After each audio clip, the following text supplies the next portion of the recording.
had it only been 1-0, that disallowed goal, and it still is a hugely controversial incident, but you can only imagine what that would feel like if Manchester City fans and Newcastle fans had that goal it's disallowed, and only it been 1-0. 03717223344. Now, I did ask for some Newcastle fans, and I've got one.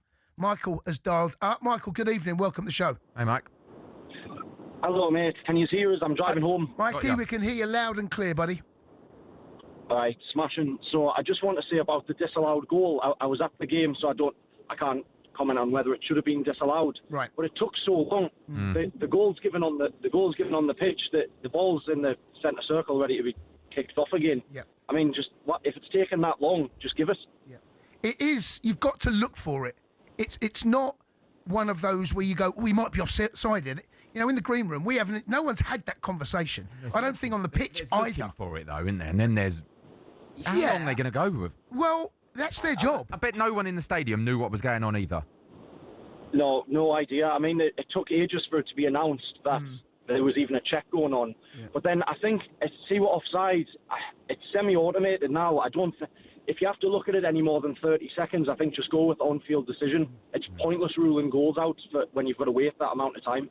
I'm not a fan of 2-3 minutes, because if you've got the technology, right, and look, it's all annoying for everyone, but if it takes that long and you come to the right decision by the referee, I think we just have to suck it up. Yeah. This is the new world football. How long for though? 10 minutes? Well, 15 minutes? There's been that. 20?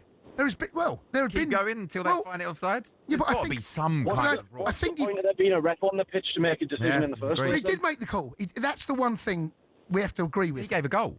Yeah, but he was given. But he made the call because he got sent to the screen. You know what happens there. But he still could have said, you know what? They don't do that though, do they? No, but if you were the referee, you'd have given the goal. Yeah. So it is subjective. And then I wouldn't be reffing the next week. It's taken that I've gone long against VAR. to tell the ref to go to the screen. I mean, why not just tell the ref, no, you're wrong, it's offside, disallow the goal? Why then make us wait even longer for the ref to have to go over to make a decision?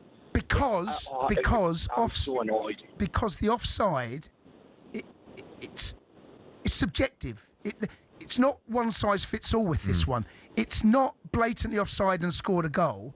He's in an offside position, and then by the ref, this is what VAR did. Is he impacting the situation? Is he holding Malik Chow being in an offside position, had a hand in the goal? So some people say yes, some people say no. So it's not black. That's not a black and white decision. That's I've got to ask you.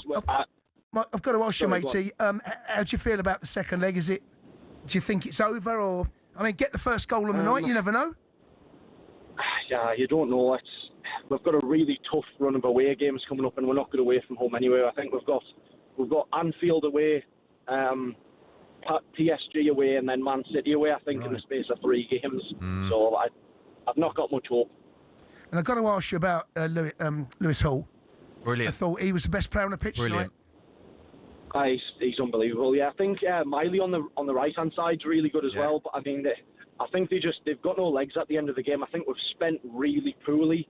We've spent a lot of money, but I don't think we've bought good players, and we're in a position again where we're playing the same team, and I don't think we can compete in all competitions. Listen, Mikey, safe journey home, bud. Cheers, Mike.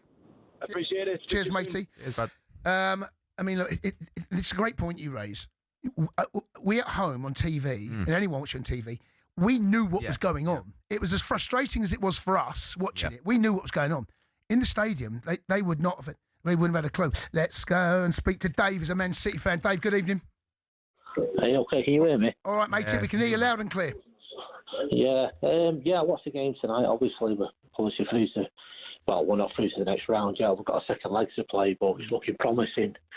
But mainly, my main gripe is, I'm really fed up, guys, of this VAR. I'm sorry, but as a football fan now, I'm totally fed up with it. And it's not sour grapes because Haaland didn't get Semenyo didn't get his goal. But my gripe is with it, if you remember, about 10 minutes before that, they reckon the ball hit Semenyo's arm in our box for a penalty for Newcastle. Yeah, come off his backside. And off his back. Now, why have they made a decision there to not investigate that further? It seems to me they pick and choose certain incidents within a game to check. I don't get that. Why was that not took to VAR? I'm just trying to be an honest, fair fan here, because Newcastle could have had a penalty there and they're back in the game. But why is it they've chose the City? No, they would have done. They would have checked it. What is it? I don't know. No, they do. I don't know. At home, I'm sat there and I don't know. No, but we don't see all they check. They are checking for incidences all the time. I've worked. I've done COCOM, so I've analysed on the TV on all these games, and they do. They check absolutely everything. They are constantly talking. I have to turn the VAR bit down because they are constantly going over and over different situations. Too much. So they'd have certainly looked at that one. I think at the time, I think it come off his backside. So they definitely looked at that and got it right.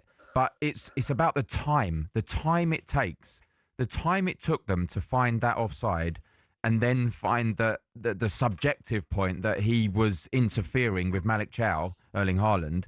It's just too long. People in the stadium don't know what's going on. People at home, really, and unless the commentators are saying something, because they're hearing it in their ear, because they've got their in their ear, they wouldn't know. Well, let me ask you both this, right? And I'm putting this question out to everyone as well. If VAR hadn't have checked it and the goal was given, yet then we find out tomorrow that actually there is offside position, okay, and there will be subjective opinion saying that actually that goal shouldn't have stood. How would we all feel then? Well, I'd have looked at look, for me, I'd have seen the situation, and I think it should be a goal. Yeah. So if they went back tomorrow and got on ref watch, whatever, and said, look, he was offside, he was kind of interfering, I'd still go, no, weren't interfering. Enough to create the goal. It's inconsistent. You remember Van Dijk's goal was disallowed because it was offside, and then Eze's goal against Spurs was scored, even though there was two players in an offside position in front of the goal. It is subjective. It's consistency. Yeah. Well, you're never going to get consistency over it. Never. All you want it just to be consistent in the same game, if possible. Yeah. Davo, thanks for that, Cheers, matey. mate. Speak to Ed, who's a Newcastle fan. Ed, commiserations. Unfortunately, I only ever get through whenever we've lost Arsenal and Liverpool. Do you ever phone up when you've won? I do, mate. I do, and I don't get through. Anyway, look, on the VAR, I'm virtually in line with that, and I've got to be honest, I thought it was a goal, and that's as a Newcastle fan.